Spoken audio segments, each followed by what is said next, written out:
Hey, this is Bruce Boudreau, and you're listening to Empty Betters with Nick, Mack, and Harrison.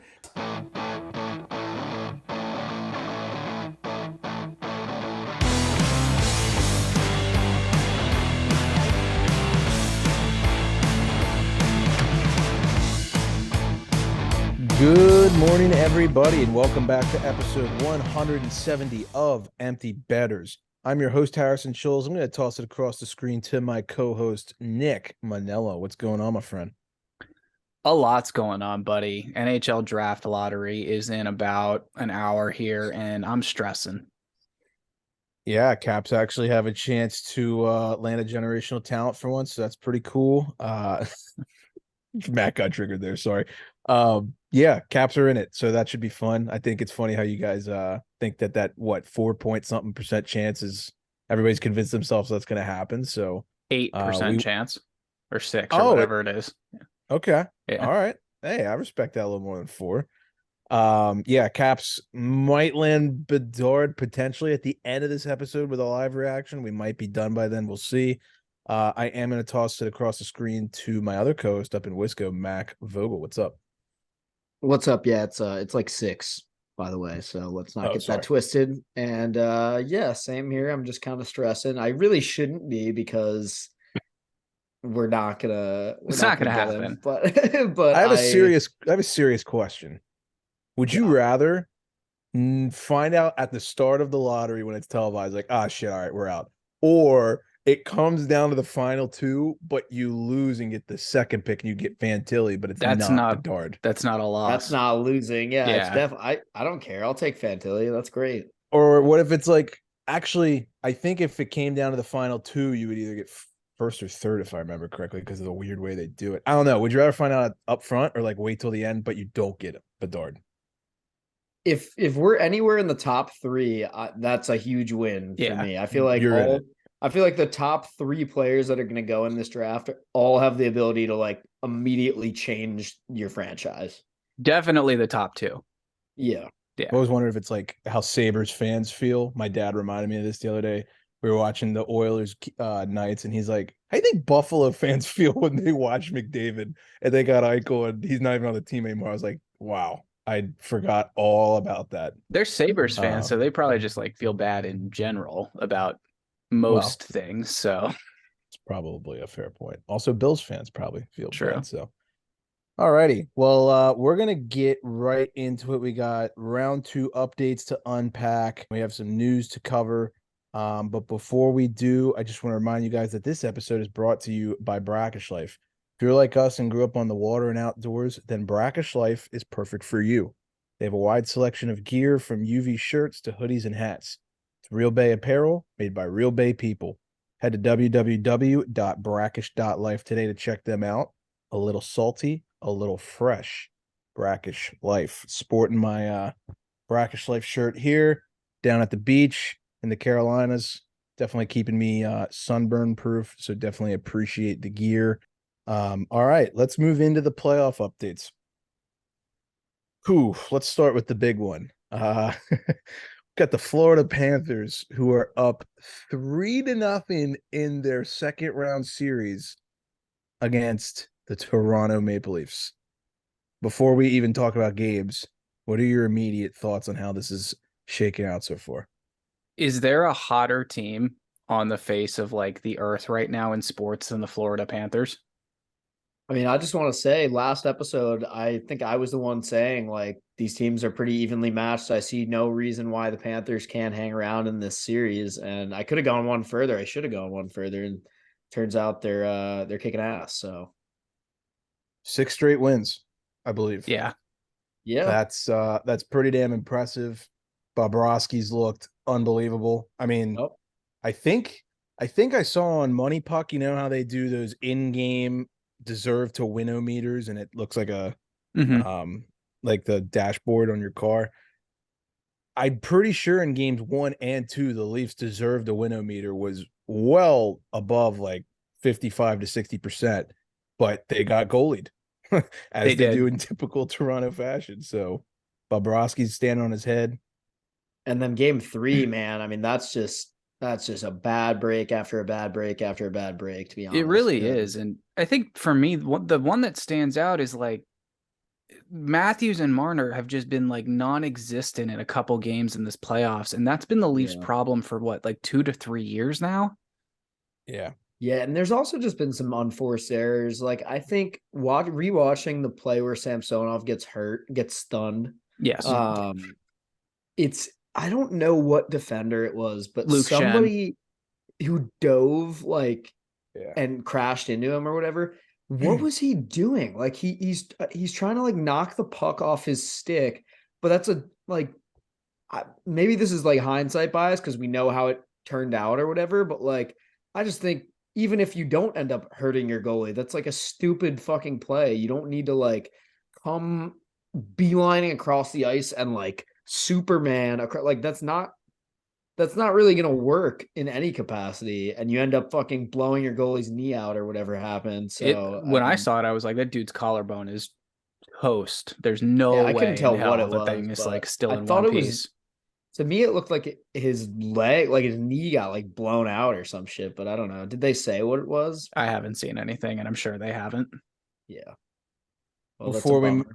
Before we kind of jerk around Florida, I really like ripping the Leafs, so we'll keep doing it for a second.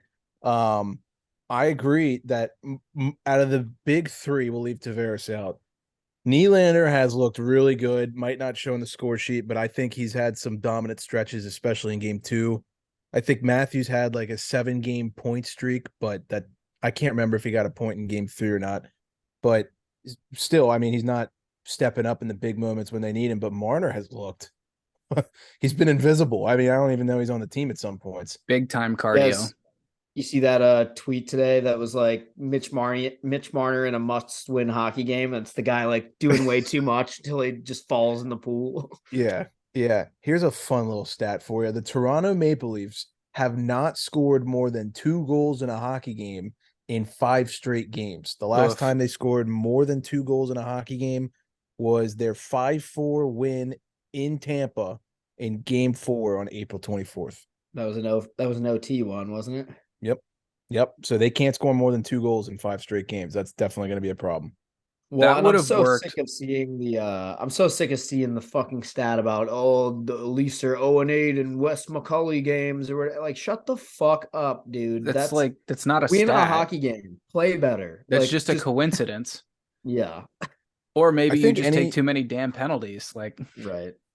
Also, Wes McCauley is like known as one of the better refs in the NHL too. Like, I really don't think he's fucking got it out for the Leafs.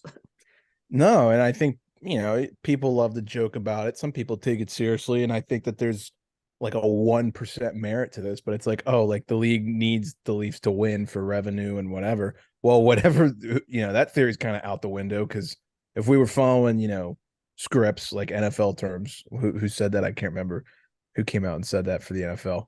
It was recent, but the Leafs, I mean, they're down 3-0. They're probably going to get swept tomorrow or tonight when you're listening to this. I don't see them winning game 4 in Florida. I think their souls have been snatched. I think they've basically given up. So we'll see. Just to kind of shout out Florida. I mean, they've played really, really well. Before we move on from the Toronto shitbagging, I want to rephrase a question I saw on Twitter today. What would be the most Leafs way to end their 2023 postseason bid? Getting swept after finally getting the monkey off their back, winning game 4 and like dominating and like proving to everyone like they can hang with Florida, and then just losing game 5 in Toronto, or coming all the way back, forcing game 7, losing game 7. I think like after like breaking the curse, the sweep would just be so funny. Yeah. Sweep would be really funny. Because then you could pull the card of, oh, well, you guys won as many second round games as you did last year, or in the last 20 years for that matter. I saw Rick tweet. He was like, does it really count as a first round win if you don't win the second round? And I was just like, I mean, people are asking. But yeah, that series has been brutal. One guy I do want to give a shout out to. I mean, I've bet on him a lot. He's one of my favorite Florida Panthers, and he's really showing up here. Is Carter Verhaeghe. That guy is a gamer. He is. Did you guys know? I must have forgotten this. He was on Tampa Bay Lightning before he Yeah. went to Florida. Damn, I completely forgot about that. When someone said that, I was like, "Are you serious?" Like, I feel like the Lightning don't let those kind of players go, but Harry is tearing it up in Sunrise. So I want to give him a shout out. He's looked really good. We already talked about Bobrovsky. Montour's been a monster. How about the Duke, Anthony Duclair? Yeah, he looks good. And honestly, like, good for him. Talk about someone who's like worked so hard to get back from so many injuries. And I feel like so many like shitty playing situations he was in. So yeah, totally. it's good to see that for him. Before we move on from this one, I know everyone's saying, well, like, it would be the most Leafs thing ever if they somehow rallied and then came back from 3-0 down. Just to put that out there, that's happened 4 times in NHL history. It's also happened twice in the last I was gonna say, but it's years though. It's happened twice since we've been alive. Right. It's definitely getting more common, but yeah. Damn, 4 times ever. Yeah, 4 times ever. That's insane. And the Leafs were them, yeah in the Cup final too was the Leafs against the Red Wings in like the 50s. Yeah, and I believe the 2 times in our lifetime, I know one of them. Well, one of them is the best one of all time. Is Boston blowing a 3-0 series lead and then a 3-0 lead in Game 7 to the Flyers. Yeah. Yep. And Simone Gagne. I remember Simone Gagne scored in that game. Who is the other one? I'm trying to think. You know this. Yeah, you know this. Wait a second. Why is my brain going to San Jose and Vegas? No, you got one of the teams right. San Jose did it, or San Vegas Jose got screwed. Didn't LA come back? Oh, in the Cup Attaboy. run year, right? Yeah. Okay. Yeah. That was like mini trivia. I'm getting warmed up. I'm winning this week. Yep. All right, let's move on to the next series. This one a little more competitive. Carolina versus New Jersey. Currently got the Carolina Hurricanes up 2-1 against the Devils. Game 1, the Canes absolutely rolled the Devils 5-1. Freddie Anderson only faced 18 shots and he stopped 17 of them. Game 2, the Canes rolled them again 6-1. Anderson stopped 28 of 29 shots faced. And then Game 3, this has been a narrative for the Hurricanes for the last couple of postseasons. They're unreal at home, but they stink on the road. In a wild one, Jersey wins 8-4.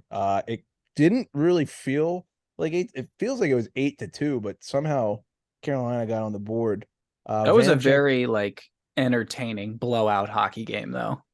Yeah, they made it interesting. The big one in this, Vanacek got the nod for Jersey after Schmid got pulled in Game 2. They went back to Vanacek for Game 3. It ended up paying off, and Luke Hughes made his playoff debut. I believe someone fact checked me on this. But I think he had 2 points in the game. I believe he did. So that's pretty cool. What's up with this whole goaltending thing in Carolina, though? Like, I don't get, is Ronta hurt or just all of a sudden they were like hurt or like illness or something? They said he didn't dress for Game 3 and then Freddie got shelled after 4. Right. So they put Kochekov. Yeah. Yeah. Kochekov ended up getting filled in there. I mean, where do you guys see this going? Like, how does this series play out? Because the Canes have shown that they stink on the road, but I don't know. I don't know how to grasp this one. I think the way that Devils game went, that Game 3 at home for New Jersey, that place was jumping, and I feel like they tie the series up. I'd like to see a better hockey game, please. Like, could we get some overtime, or can we get like a 1 or 2 goal game or something? Yeah. Like, is that too much to ask? I really don't want to watch any more of these like blowouts. I'll settle for like an empty net with 3 minutes left. I can live with that. Sure. Yeah. I just want something to watch that's like not done with by the end of like 20 minutes. No, I'm in agreement. And I totally agree. I want them to tie it up. Like, make this thing a series. Come on. Yeah. Well, and this is hard for me because I don't really know how I feel. Who are you like rooting? Like, let's assume Florida wins because they're probably gonna. Who are you gonna root for if it's New Jersey or Carolina that faces Florida? Like, I can't decide. If it's Carolina, it's definitely Florida for me. If it's New Jersey and Florida, I could probably take either one, but I'll probably still root for Florida. I'm kind of on the Cats bandwagon. Is it weird that I don't mind them and I like Kachuk, but there's just something strangely annoying about them that I can't Oh, put my finger on. definitely. No, I don't they are annoying, I but don't know what it is. I'm on the Kraken bandwagon, I'll tell you that. nah, they can't be doing that. We can't have that. We don't like expansion teams around here. We We don't can't like- have an all expansion Western Conference final. Oh my god. What are your game 4? I mean, Mac, you just kind of said you think they'll tie it. Yeah. Nick, what do you think for game 4? I think they tie it. I think the Devils get this one done like in a much more tightly contested game. But like I was saying, like maybe empty net with 3 minutes left. I think the Devils get it done like 4-2 or 5-3. I could see that. I do think Jersey ties it. If they were to win this series, they'd come down or they'd come back down 2-0 in back-to-back series, which would be pretty damn impressive. Watch them like win 3 in a row and like back-to-back series after like dropping those first 2. Like that is just so impressive. What'd you think of Vanacek? I mean, this is kind of a weird one. They win the game, but he really didn't look all that good, especially, they 8-4. It's just such a strange score. They were even talking in TNT postgame about starting Schmidt again. This has been such a weird goalie postseason in general. Like name for me a goalie who has like played perfectly without any problems on any team Ilya so far. Samsonov.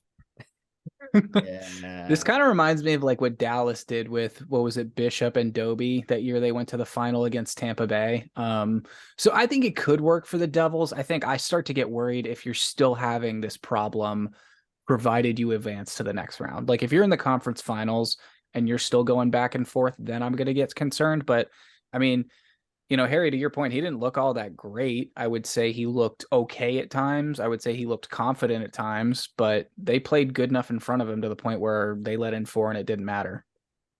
Yeah, that's very fair. I would imagine Vanacek's going to get the start. I'd be pretty surprised if he didn't, given they won the game. But when the TNT panel starts talking about that, it makes you wonder. Who, by the way, we are so lucky that TNT broadcast the NHL now. They are unbelievable. They're so funny.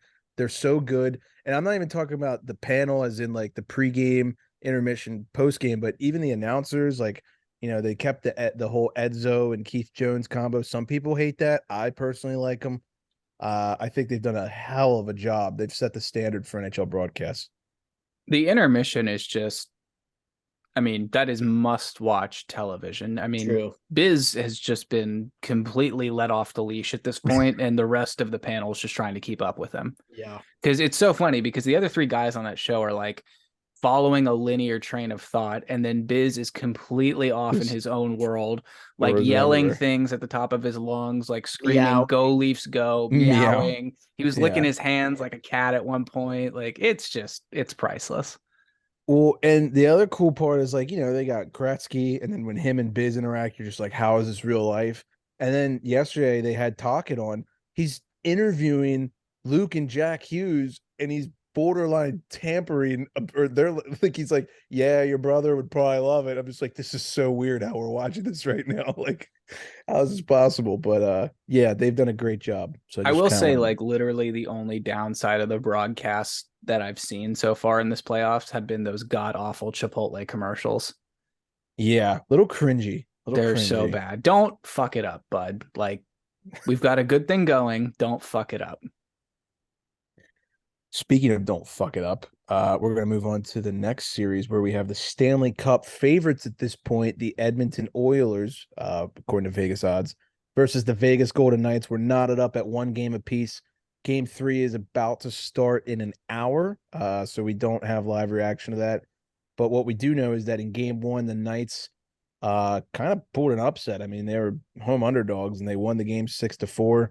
Leon Draisaitl scored all 4 goals for the Edmonton Oilers.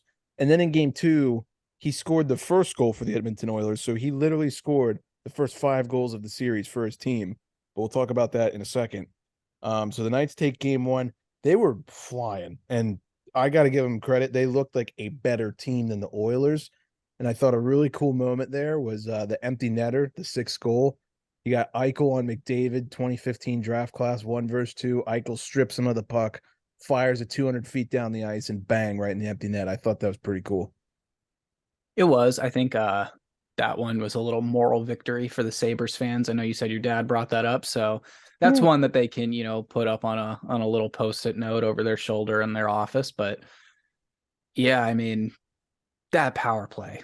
Oh my God. Well, yeah, it's hard not to talk about the Oilers right now. They come roaring back in game 2. I don't know if you guys saw on my Twitter, but I was like, fuck it, let's do it. Like, let's take the Oilers. I bet on them. And man, that was the easiest win of my gambling career, arguably. They won the game 5-1. Their power play exploded for 2 goals in the first 8 minutes. Don't quote me on this, but I believe they had 3 power play goals in that game by the end of it. Draisaitl and McDavid each scored twice. Leon now has 13 goals and 17 points in 8 playoff games. I think I read the record for postseason goals is like 19 by not Kerr. Is it Kerr? I don't think it's Yari Kerr. I think it's someone named Kari. I could be wrong on that. I thought I read that on Twitter, but he's within striking distance of the record, which is pretty nuts. Those are just insane numbers. That's like NHL franchise mode, like playing with your own created player numbers. On like easy mode. Yeah. Rookie. Yeah. Evan Bouchard. Stud. It took him a while, but like this is the player that the Oilers thought they were getting when they drafted him out of London. Like that's what you were looking for. This is the player that I thought I was getting when I drafted him on my fantasy team, and he did nothing. Yeah. Our boy Robbie Shrimp, EB podcast alum, he retweeted himself yesterday. He said back in January or February, whenever the trade went down, when Tyson Barrie got traded, people are like, oh God, he's a great locker room guy. And Shrimpy tweeted at the time it happened, he goes, you watch this kid, Evan Bouchard, he's going to have the leash taken off of him and he's going to go. Yeah. And he retweeted it yesterday, quote tweeted it, whatever. And he was like, yeah, see, I told you. I was like, holy shit, Robbie. And he was dead on. I mean, Bouchard's got that cannon from the point. I mean, he probably gets an assist every game because he's passing it to 29 or 97. It's crazy. Yeah.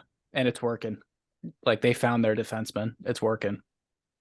Point props are definitely something I would be looking at for him. So how do you guys see this one shaking out? I mean, I feel like Vegas, I don't know. If you made me pick game 3, I know it's in Edmonton, but I could see Vegas as an underdog upset tonight. I kind of like that. I could, and I know it's one hockey game, so it really is just one win. But after what I saw in game 2, I am fully aware of how good this Edmonton team can be when they want to be. And for that reason, I think they're just going to continue to roll. I think they get this thing done in 6.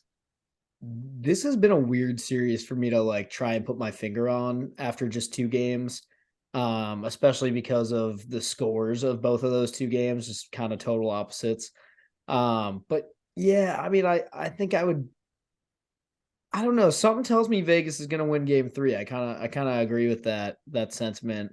But I do think Edmonton still finds a way to get out of this round. I think Vegas is going to have their hands full trying to stop them from fulfilling that destiny. They know, right? They know that this is their fucking thing to lose at this point. Like they're looking around, seeing what teams are left. They're like, holy shit. Everyone was saying the West didn't have a chance to win this year because of Boston, because of New York, whoever. And they're looking around saying, holy shit, this might be the hardest challenge we have left. Like if we can get through Vegas here, yeah, maybe end up with the Kraken, maybe end up with Dallas, but I don't know. It looks good for Edmonton to come out of this thing. Do you guys get the impression that like whoever wins the Stanley Cup this year is just the winner of one giant roulette wheel? Pretty much. Like, I mean, especially if, okay, my sister the other day asked me what I think the funniest outcome would be for a cup final. And I mean, I think it would have to be like based on what we have left, I think it would have to be Panthers versus Kraken. Oh, absolutely. That would be the silliest cup final of all time. Like if you could go back 10 years and tell someone that the Stanley Cup final in 2023 is the Seattle Kraken and the Florida Panthers, they would tell you to get lost. They'd be like, no, weird. I said hockey. What, right. Hockey. Yeah. No, I definitely agree with that. And I mean, I don't think that'll happen, but I'm not closed-minded enough to say like, yeah, I could see that happening. But if you're the Oilers, dude, you got to be licking your chops because if you get past this, and let's assume the Kraken are up 2-1, like they hold on to it, not to discount the Kraken, but Yeah. and I love them, but I don't think they stand a shit swinging dick chance against Edmonton with home ice advantage. Philip Probably Grubauer not. would like a word with you. Yeah, no, I know, and I respect the Kraken. I've never picked like a team to beat them in like 4 or 5, and I like what they're doing. I think they're gonna end up closing out against Dallas. But I don't know. The Oilers just look like they're on a mission, so we'll see. I would agree with Mac. I think Game 3 goes to Vegas, but I feel like the Oilers find a way to pull this one out. And then we'll move on to the last series, the Dallas Stars versus the Seattle Kraken. Got the Kraken up 2-1 against Dallas. In game 1, we had a really good game. Kraken went 5-4 in overtime with Yanni Gourde getting the OT winner. And Joe Pavelski scored all 4 Dallas goals in his first game back from injury. He was the oldest player in NHL history to register a 4-goal game in the playoffs at age 38. Game 2, the Stars bounced back with a 4-2 win. And then game 3, the series shifts to Seattle, and the Kraken respond with a 7-2 can of whoop ass on the Dallas Stars. Scored 4 unanswered and 5 goals total in the second period with 7 different goal scorers. That was such a weird game.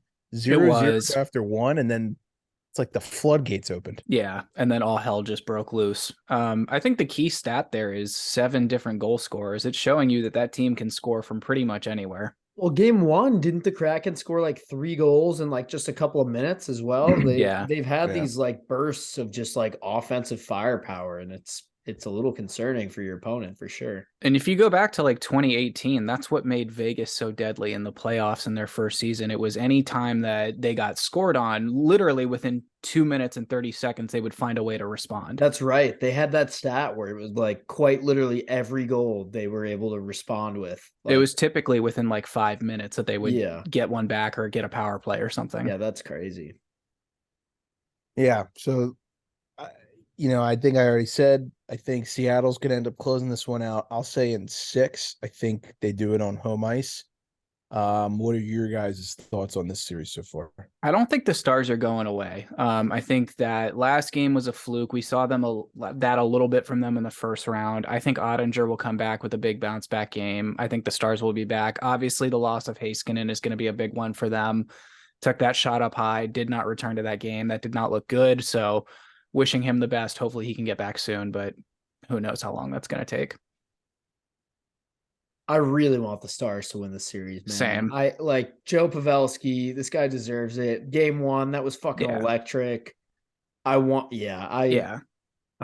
they don't just roll over here. I really hope not. But no, there's a lot of likable players on that team. Game 3 was concerning, though. I will say I'm a bit worried. If I'm a Stars fan, I'm scared. Yeah. It's Nick, it's been their MO all year. It's just they're so inconsistent. Nick, your boy, what's going on with J-Rob? He's basically a cardio master in the series right now. Yeah, he's not having the first round that he did, so hopefully they can wake that up, because I think, honestly, that's probably the X factor for that team. If he gets going, I think they're going to start to produce a lot more. Yeah, I mean, he's got 3 games against Seattle under his belt in the series. No goals, no assists, no points, and he's a -1 on the series. It's like, he's their best offensive player. You kind of need your best offensive guy. Him or Rupe right now. I mean, Rupe had a first round for the ages. It's Pavelski right now, though, right? True. I mean, fuck. Well, that segues perfectly into our discussion portion, which is presented by Kane Footwear, and I think Nick has a word from them. That's right. Before we talk about the Stars and Joe Pavelski, I know after that 7-2 win or 7-2 loss, the Stars are probably going to need to recover. So they're going to be hitting the training table the next day with their Kane Footwear, using their Kane Revives made with bounce back foam technology from sugarcane. They're good for you, good for the environment, good for your body. Head to the link in our bio today to get a pair of the most comfortable workout shoes you will ever own. Been wearing them at the beach. They're phenomenal. Keeps the sand out too. It's great. All right. Discussions. Both game 1s in the West saw a player on the losing team score 4 goals in back-to-back nights, worth mentioning. Which one of the 4-goal performances stood out more to you?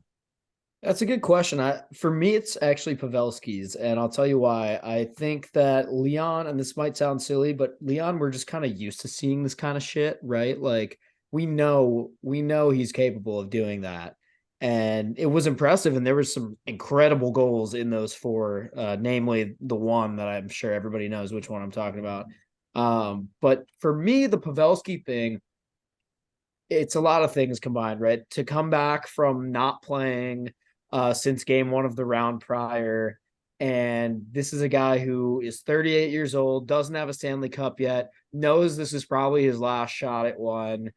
And for him to come out with that much of a statement, like not just for himself, but like the team. Like if I'm his teammate and I see him do that, I'm like, holy shit, man. Like we have to get this guy a cup like right now. This guy wants it. He's out here doing everything he can to get us one. We got to like put him on our back the way he's doing it. And so I don't know. I think that's just a really admirable performance from a guy like that. And I mean, he just has a nose for the net. Like the goals he's scoring, it's just right place, right time shit. And like maybe some casuals would say some of it's lucky, but it's really not. Like he's so good at deflecting the puck and being in the right spot at the right time. It's impressive.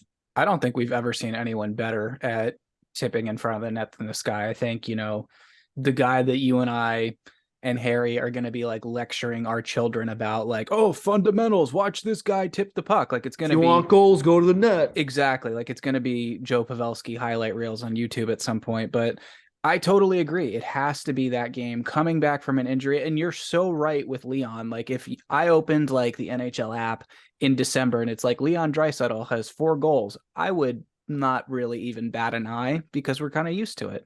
But if you're like, damn, yeah, classic Leon, man. But like, good. If Joe Pavelski at like 38 years old did that in December, I'd be like, oh shit, good for him. I mean, I agree. I think it's a little bit more of a shock that Pavelski did. The only reason I might lean Draisaitl is because I really do believe he's going to break the record for most postseason goals. And if he does, that's like the most impressive thing that you could do in the postseason. So I'm like, 4 goals in a game to get to that milestone. I'll be a little different here just to kind of play devil's advocate. I'll say Leon because I do think he's going to break the record. I'll add another twist on this question. Which is more concerning for the losing team? I would have said the Kraken, but they came out and fucking spanked no, that was game 1. I have to say Edmonton. I'm sorry. It's like you've got a roster that loaded and one of your players is scoring at that volume and no one else is.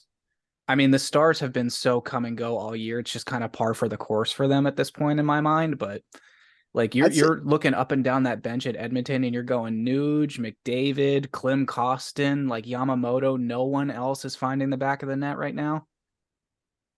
Probably say the same thing about Dallas. Like, Pavelski's good. Don't get me wrong. He's, one of the better players on the team, but J-Rob, Hintz, who's another one? Sagan, Ben. I mean, the $10 million guys that are making all the money. It's like, I don't know. I'd lean Dallas. I'd say Dallas just because there's way more guys on that team that should be putting the puck in the net besides Joe Pa.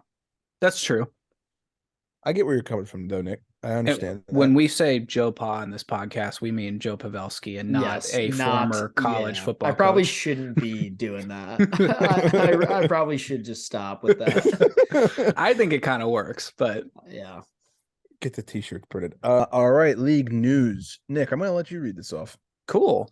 I want to send best wishes to the family and friends of former NHLer and Czech hockey icon Peter Klima, who has passed away at the age of 58.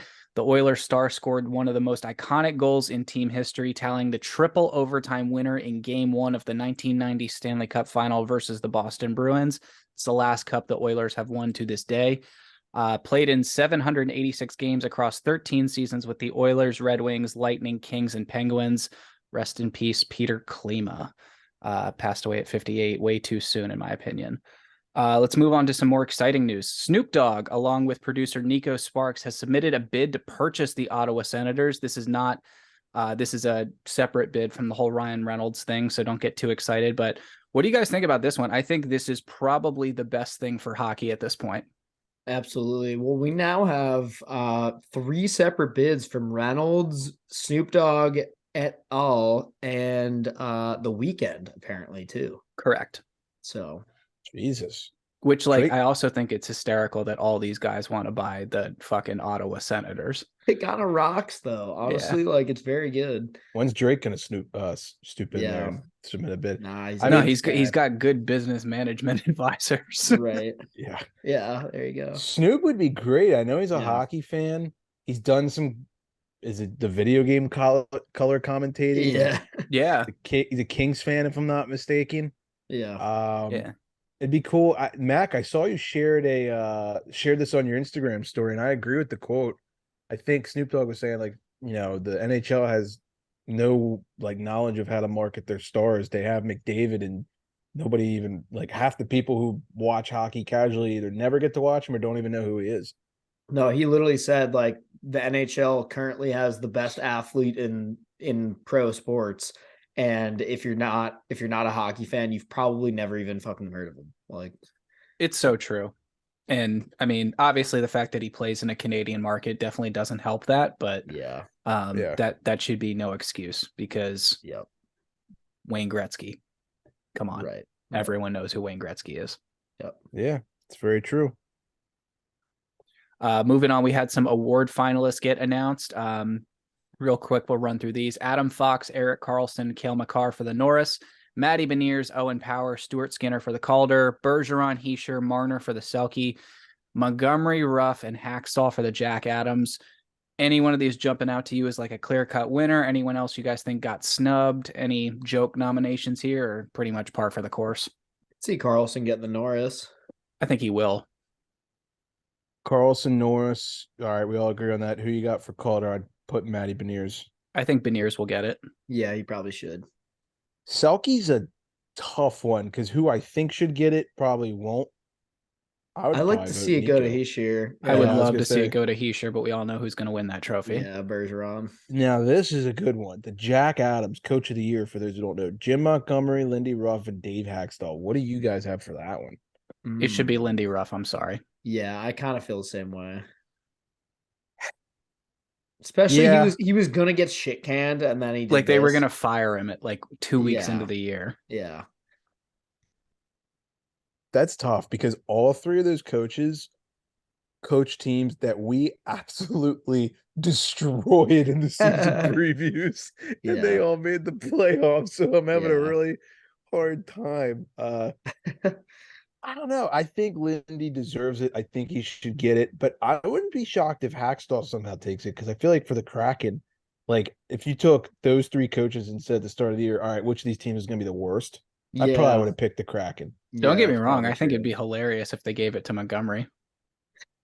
That would be would be kind of funny. Here you go, bud. Yeah. Honestly, he probably will win it just because of the record. But yeah.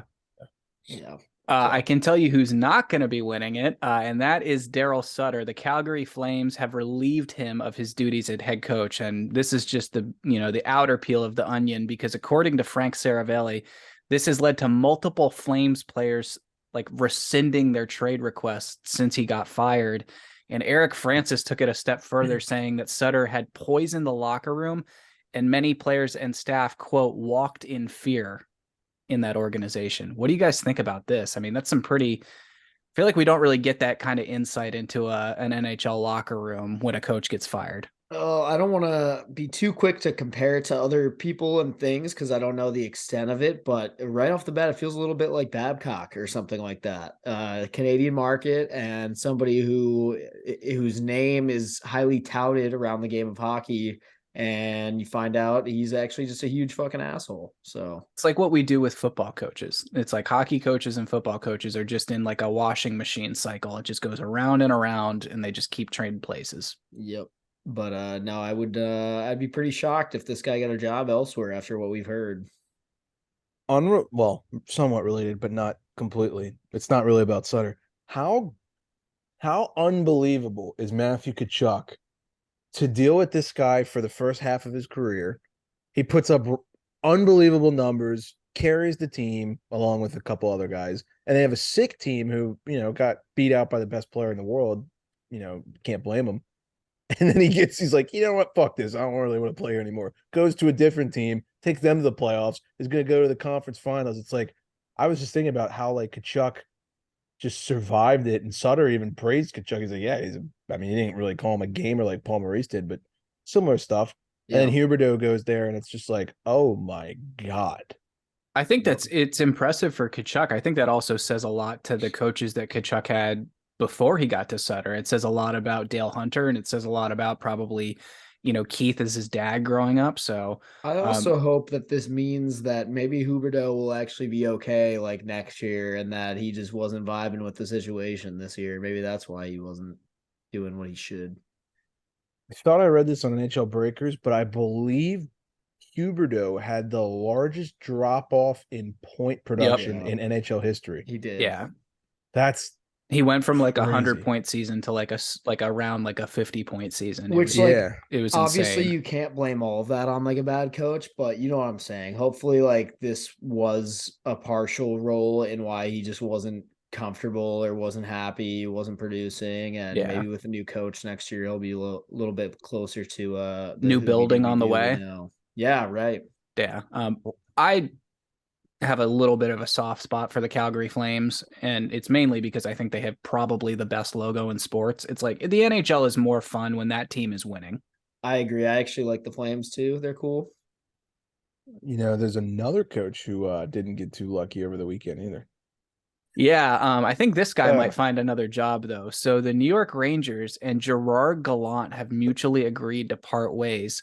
And it's now being reported that despite rumors, Joel Quenneville will not be the next guy behind the bench in New York. I know that started being thrown around, but our good friend Larry Brooks came out and dispelled those rumors right away for us. But guys, am I kind of crazy in saying that this is the second team that has fucked over Gerard Gallant? Gerard Gallant, you are a Washington Capital. Give it to me. This is wow. If you would have told me immediately after the series ended that this would happen, like, and when I say immediately, I mean within like 2 to 3 hours, I would have said there's no way in hell. Too soon. He's only been behind the bench for 2 years. They had a great turnaround. They lost in 7. Jersey's a good team. Yeah. And then you started hearing rumblings the morning after, like, uh-oh. And I'm like, seriously? Like, is this rumor going to happen? And then it got bigger and bigger, and Drager was on it. And I was like, oh, like, this is kind of real. 2 days after the fucking series ends, he's canned. I'm like, oh my God. Yeah, I think this is kind of fucking stupid. Like, I think this is really dumb. I think it's one of the dumbest things they've ever done. Well, and they weren't very good to is it Dave Quinn? Who's the guy before? Yeah. His last name's Quinn. Yeah. Dan Quinn or Dave Quinn? I can't Dan Quinn's the Falcons guy. Dave Quinn is Dave. Dave Quinn's the ex-BC guy or whoever it was. Right. Yeah, he got the young guys humming, and then they canned him, and then Gallant gets them. Well, and wasn't Quinn only there for also like 2 years? 2 years. Or something? It's like they're giving you like a 45-minute Don't they window. know this shit isn't like an overnight fucking thing? Like, God, Rangers fans and like, did they hire fans? Is this what happened? Did they hire fans? They put it to a fan vote, and everyone's like, I'm mad. Somebody's head's got to roll over this. Like, and apparently they're now saying that Capo Caco and Alexis Lafreniere could be cap casualties this offseason. They are 20 and 21 on rookie contracts. This is the stuff that everyone was roasting me for saying last week when I was like, they're going to have issues. It's like, it took me 1 week. So it took me 1 week. Nick wins. There we go. Boys, I got to say something because this is on my mind. And I will be really pissed off if this happens. They're notorious for like the American guys. I feel like Tortorella, Quinn. There's another American coach that I love so dearly who might not be a coach for my team, depending on who the new general manager is. And I know for a fact that they will go after him if he gets fired. And I'm going to go on the record and say if Mike Sullivan gets fired from the Penguins and gets hired by the New York Rangers, I'm going to shoot my left toe off. But you won't do it for another Stanley Cup.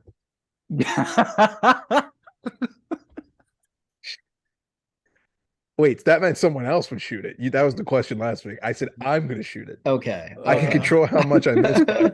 All right. Okay. Well, here's what I'll say. I think no matter who your new GM is, I think they would be stupid as fuck to not keep Sullivan. Like, I know. It But works for the Penguins. Like, at the same time, it's like nothing good has happened in a while, so I don't know what they're gonna do. But okay, nothing good has happened in 6 years. 6 years. I don't want to hear any of that shit. Yeah, but you have to, like, you know, you have in to grow 6 up. and also 7 years. Yeah.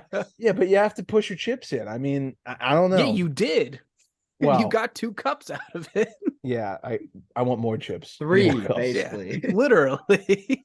I saw Lavillette's name up there. I don't know. We'll see if that happens. That would be pretty funny. How would that make you guys feel? I wouldn't care. I wouldn't care. Would you hate Lavillette more? I mean, still hate Todd Reardon the most. Yeah, same. I don't Okay. really hate Laviolette even as it is right now. I'm still not certain it was like his fault, but I think smart Caps fans, the 2.5% of us, don't really blame him for what happened. Like we talked about, what was that, like 3 or 4 episodes ago? But what if Trotzy comes out of the woodworks? That would be something. he's a GM now. Yeah. Is he? Yeah. Yeah. Like officially? Yeah, for the Preds, right? Yeah. He took over right. for He's taking over Poyle's Yeah. thing. Yeah, I forgot about that. Oh, you're right. I sound stupid. But Boudreaux doesn't have a job. That is true. That is true. That is true. Well, we'll see how it shakes out. Coaching market just got a lot more interesting. That's all I have to say. Gallant's going to get hired in a heartbeat. Absolutely. I thought it was a mistake when Vegas got rid of him for Peter DeBoer, but yeah, I don't know. Well, that just about wraps up the news segment, if I'm not mistaken. So before I forget, let's do question of the day, which I'm not sure if Mac has something yet or not, but I do. This one's it is what it is. So oh God. I mean, sometimes you just wake up and you know what the question of the day is, and it just there's no changing it. You know, it just that is the question of the day. And so here it is. And I hope that you can relate to this one, because that's what's going to make it really good. Would you rather have to drive everywhere with one of those stupid U-Haul trailers on the back of your car, like the hitch one? So like it's still your car, but you have that annoying ass trailer on there. And like I'm talking like everywhere, grocery store, like the box trailer. Station. Yeah, like it's pretty sizable too. Like yeah. And like parking, highway. Also, keep in mind, you can't really drive more than like 60, maybe 70 with that thing on there. You're not supposed to, at least. Like it could like fly off, or like they tell you to stay in like the right to middle lane, and like it's a pain in the fucking ass to drive with this thing. I know from firsthand. I don't know if either of you have had to do it, but yeah. Yep. Okay. Sucks. And some people might criticize me for this because this is a completely unrelated thing that I'm gonna give you as your second choice, but I chose it because I think it's equally inconvenient in a way. Every meal that you eat for the rest of your life, even like a snack or whatever, every time you consume food, you have to put 2 pieces of wheat bread around whatever you're eating. Like it has to be encompassed by 2 pieces of wheat. So like I'm having like lasagna, and I have to put like on either side of the lasagna, I have to put like 2 pieces of wheat bread. Lasagna sandwich. Yes, sir. Or like I'm having ice cream, on either side of that scoop of ice cream, I have to put 2 pieces of like fucking wheat bread. Yep. And you can't toast it either. It's just dry, non-buttered, like not just dry wheat bread. Is it like one of those ones that has like the fucking seeds in it? No, it's just your classic wheat bread. Sign me up for U-Haul. Are you serious? Like every meal? Like dude, I am team wheat bread all the way. This one's really hard for me. Like every meal though? Your car is what, a Hyundai Elantra? Sonata, thank you. Sonata, sorry. Dude, that's gonna take I couldn't even tow anything with that. Could you imagine parking downtown? Oh my God. Like trying to park on like your block, which I know quite well. Yeah. Like, could you imagine trying to like parallel park that with like a U-Haul and it's just like Oh my fishtailing everywhere? God. Or just Yeah. opening your trunk. Like, Right. fuck Yeah. that, dude. Like putting your Yeah. hockey shit in the car. Like, I mean, don't get me wrong. Wheat bread, non-toasted with no butter, not ideal. I would probably No. have to change my diet up a little bit, but yeah, I'd I'm probably go. I'd I'm probably go wheat picturing like bread. a taco in there. That Oh, sucks. man. It just ruins the whole thing. Or like I go back to like when you propose like the chocolate shake with every meal thing. It's like you're Yeah. at like Ruth's Chris and like your steak comes out and then it's like fuck. And then I take out my You little got it Ziploc on. bag of like 2 Yup. pieces of wheat bread. Yup. Dude, I just thought about meatball sub. Well, that's the thing Meatballs. too. Like, even if you're eating, like, let's say you're eating a Yeah. PB&J sandwich, like Yeah. on wheat bread, you have to put 2 more wheat Ah. bread. Yeah. I'm team wheat bread. What if I'm fine. meatball sub came up for what sandwich would be like the worst party guest, and Oh, then what was yeah. the worst food to eat in the shower? And we went Meatball right sub. back to meatball sub. Meatball Yeah. sub is a hot topic. Oh my god. Yeah, I'm wheat bread. Mac, what's your answer? I think I'm U-Haul. It's The tough. first thing that came to my brain when you said the U-Haul trailer thing is the episode of It's Always Sunny in Philadelphia where they drive to the Grand Canyon, and by renting a U-Haul trailer and like 3 of the guys sit in the back and try and grill hot dogs and like knock themselves out. So the reason I actually thought of this question, Oh, I can't wait. God, this must be like a decade ago now. Whenever we were taking my sister to college in Boston, like for the first time, me and my mom, and we had one of those U-Haul things on the back of our car, and we drove from Baltimore to Boston and back with it. And her and I were taking turns driving, and the whole time we were bitching to each other. We're like, "This thing sucks," because They're terrible. it made the trip so much longer because you can't drive fast with it. And parking it at the rest stops was like so we were so mad about it that we were talking in the car, and it was actually my mom initially that was like, would you rather have to have this on the back of your car forever or lose a leg? And we seriously like debated it for a little while, which is kind of fucked up. And I had to change that one because like it's not that bad. I think we were just in the moment, and it was like hour 8 of the car ride or whatever. It's just a major inconvenience at that point. We were so done with it. But like I had to be more realistic. I'm not losing my leg over a fucking thing back of my car. But I thought about doing the wheat bread. However, I think I'm still gonna go with the U-Haul. I want to pose this question to the listeners. This is the first QOTD where I'm like, I feel like majority has to be with me on the wheat bread. I would be shocked. I'd be pretty shocked. I couldn't ruin every meal like that. Yeah. Do you drive more or do you eat more? I absolutely eat more than I drive. Yeah. Huh. And it's not on the back of like your friends' cars, you know. Think like I mean, how many meals do you eat in a day? Right. How many times do you get in your car a day? Not always 3, sometimes, but not always 3, but damn, parking in the city would blow. You might as well kiss my. Well, I can't use my parking pad. Can't use my parking pad. That's done. I'd figure something out. All right. I got to hear the responses to this. Anyways, good question of the day. I like that one a lot. Now we are going to move on to the trivia segment, which is brought to you by Elwood. So I think Mac has a message from. Yep, 15 minutes could. Oh, that's the wrong one. Yep, there we go. Okay, 15 minutes in Elwoods could black you out. Elwood's bar. You should go there in Milwaukee. 70s theme bar. It's a hockey bar. You should definitely be watching the Stanley Cup playoffs there. Rock your favorite team's gear. Get free shots of Pink Whitney when they score. What's not to love? They also have a cornhole / bags league. You can sign up for that. I believe signups are going on right now, if I'm not mistaken. Or bags league. Bags. Yeah, you want to play bags? Yeah. Danny Ocean. Now I'm combining accents. All right, yeah, check out Elwood's. Let's get to some trivia. One thing before we move to trivia. Imagine being a Seattle Kraken fan and you were at Elwood's in the second period with a jersey on. You were wrecked by the end of that period. Trashed. Yeah, that would be difficult. I would like to 5 propose goals. something to Nathan and Elwoods. And this is inspired by the Edmonton Oilers power play. I feel like power play goals should be like a shot and a beer or like 2 Ooh. shots. That'd be fun. Oh, okay. I like that. Yeah.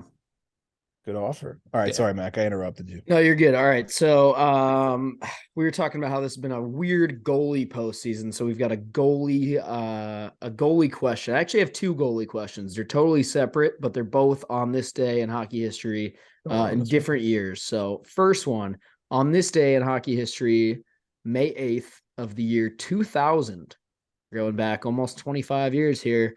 What goalie had to do very little work to earn his 8th career playoff shutout when his team held their opponent to a record low 6 shots on goal in their 3-0 win of Game 6 of the Eastern Conference semifinals? And they won this game to move on to the conference final. So there's a couple hints in there for you, right? You know it's an Eastern Conference team.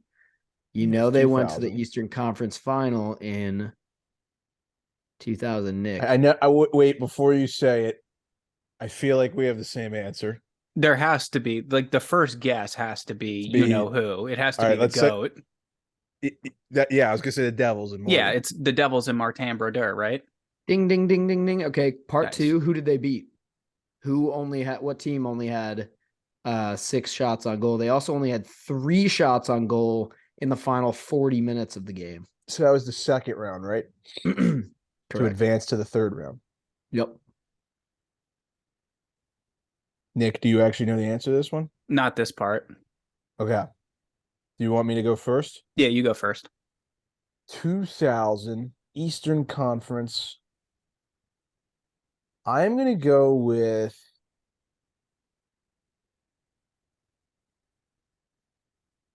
I want to go with the Philadelphia Flyers. Wrong. Call me crazy. Is it the Carolina Hurricanes? No. Okay. You're crazy. Okay, thank you. Oh shit. Was that the year that Mario is it the Penguins? No. Okay.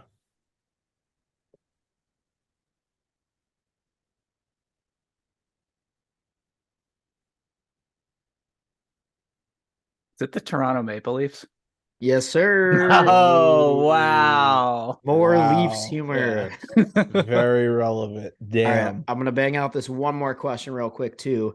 On this day, May 8th in 2006, what goalie became the first ever rookie goalie to win all 6 of his first career playoff starts?